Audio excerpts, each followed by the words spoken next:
안녕하세요, 여러분. 오늘 다뤄볼 내용은 진짜 흥미롭습니다. 바로 에너지 분야의 거대한 지각 변동을 담은 2026 글로벌 전력 리뷰입니다. 엠버와 아워월드인 데이터에서 나온 엄청난 양의 최신 자료들을 바탕으로 지금 전 세계 전력망에서 대체 무슨 일이 벌어지고 있는지 핵심만 쏙쏙 뽑아 해설해드리겠습니다.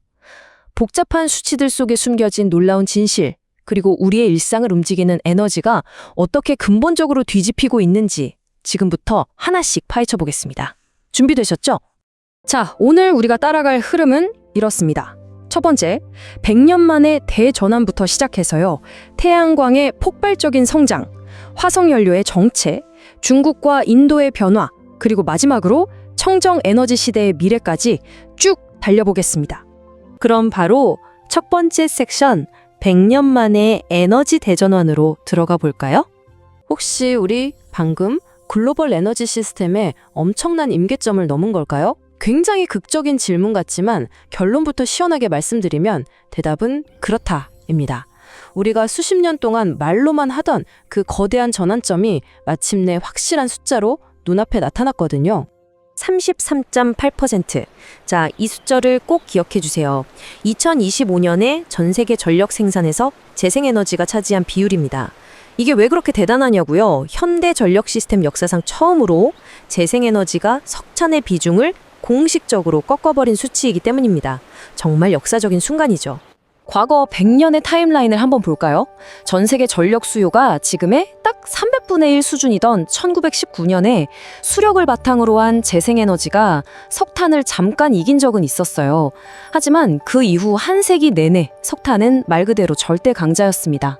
1970년대부터 2010년대까지 무려 40%대 비중을 굳건히 지켰으니까요.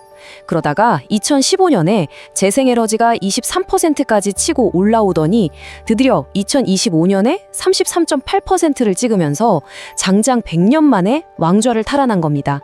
그렇다면 대체 어떤 에너지가 이 판을 뒤집었을까요? 두 번째 섹션, 태양광의 폭발적인 성장입니다. 2025년 딱 한 해 동안 전 세계적으로 늘어난 태양광 발전량이 636테라와트시 TWh입니다. 솔직히 감이 잘 안 오시죠? 영국의 전체 전력 수요랑 비교해 볼게요. 선진국인 영국 전체가 1년 내내 쓰는 전기의 무려 2배에 달하는 양입니다. 그러니까 단 1년 만에 새로 추가된 태양광 발전만으로 영국 2개를 거뜬히 돌리고도 남는 전기가 생겨난 셈입니다. 엄청나죠? 다른 에너지원들과 비교해보면 그 격차가 얼마나 압도적인지 한눈에 보입니다. 태양광이 636, 풍력이 205테라와트시 늘었는데요. 이 둘을 합치면 2025년에 전 세계에서 새롭게 필요해진 신규 전력 수요의 무려 99%를 충당했습니다. 우리가 추가로 필요했던 전기의 거의 전부를 태양광과 풍력 두 녀석이 알아서 다 만들어냈다는 뜻이에요. 보고서에 나온 이 문장이 핵심을 찌릅니다. 태양광의 이런 기하급수적인 성장이 어쩌다 운 좋게 터진 잭팟이 아니라는 거예요. 무려 21년 연속으로 전 세계에서 가장 빠르게 성장하고 있는 전력원입니다. 잠깐 유행하는 게 아니라 20년 넘게 탄탄하게 이어져 온 완전히 구조적인 메가 트렌드라는 거 확실히 아시겠죠? 자, 청정 에너지가 이렇게 날아다니면 기존 화석연료는 어떻게 됐을까요? 세 번째 파트, 화석연료의 정체와 하락을 살펴보겠습니다.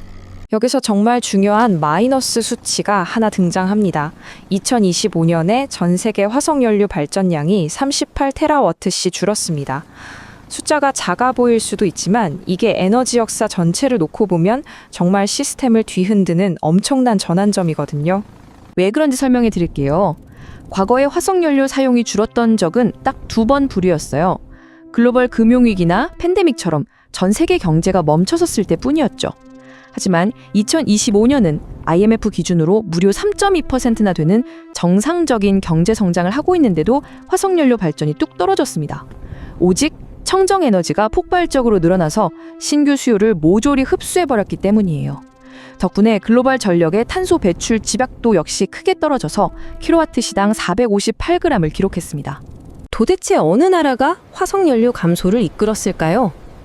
네 번째, 아시아의 거인들, 중국과 인도의 변화로 넘어가 보겠습니다.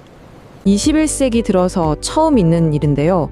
중국과 인도 양국에서 화석연료 발전량이 동시에 줄어들었습니다. 중국은 56, 인도는 52 테라와트씩 감소했죠. 이 두 나라에서 화석연료가 줄어든 덕분에 2025년 한 해에만 무려 7,900만 톤의 온실가스가 날아갔습니다. 이게 어느 정도냐면 브라질 전체의 전력 부문 연간 총 배출량과 맞먹는 어마어마한 양입니다.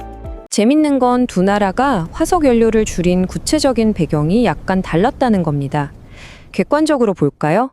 중국은 전력 수요가 계속 느는데도 태양광을 중심으로 워낙 공격적으로 설비를 깔아대다 보니 청정에너지가 수요를 덮어버리면서 화석연료를 밀어냈고요.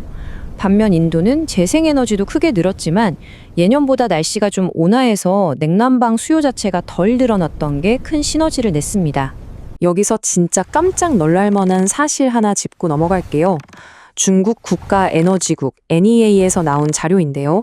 2025년 한 해 동안 중국에서 생산된 재생에너지 발전량이 중국 안의 모든 가정집과 서비스업 전체가 쓴 전기를 다 합친 것보다 많았습니다.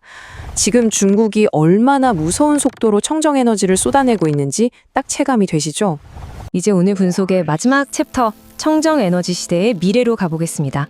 글로벌 전력망은 어떻게 재편되었을까요? 2025년에 새롭게 완성된 글로벌 전력 믹스 차트입니다. 파이에서 제일 큰 조각 보이시나요?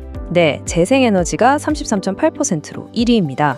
그 뒤를 석탄이 33%, 가스가 21.8%, 그리고 원자력과 기타 에너지가 11.4%로 잇고 있죠.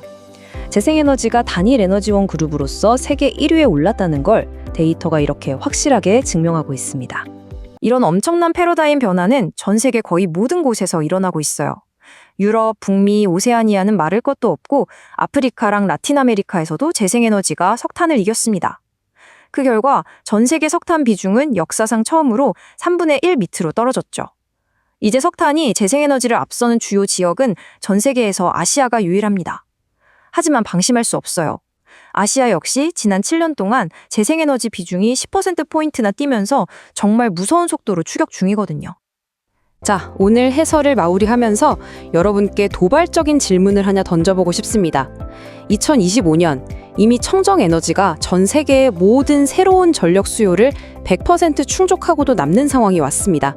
그렇다면 다가올 2030년까지 화석연료의 비중은 과연 얼마나 가파르게 곤두박질 칠까요? 오늘 우리가 살펴본 이 압도적인 숫자들은 단순한 희망사항이 아니라 이미 우리 눈앞에 펼쳐진 현실입니다. 앞으로 5년 동안 전 세계 에너지 지형이 또 어떤 놀라운 곡선을 그리게 될지 계속해서 저와 함께 지켜보시죠. 감사합니다.